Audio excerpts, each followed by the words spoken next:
بسم اللہ الرحمن الرحیم۔ السلام علیکم ورحمۃ اللہ وبرکاتہ۔ رسول اکرم صلی اللہ علیہ وآلہ وسلم نے فرمایا، اللہ تعالیٰ نے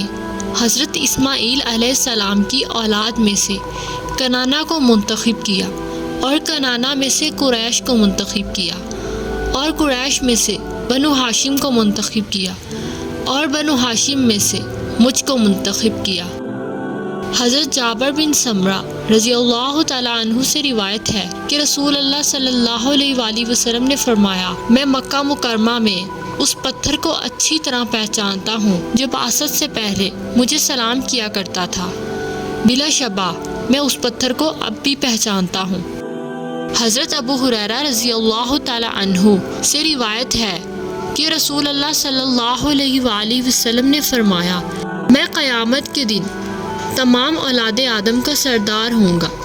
پہلا شخص ہوں گا جس کی قبر کھلے گی، سب سے پہلا شفاعت کرنے والا ہوں گا، اور سب سے پہلا ہوں گا جس کی شفاعت قبول ہوگی۔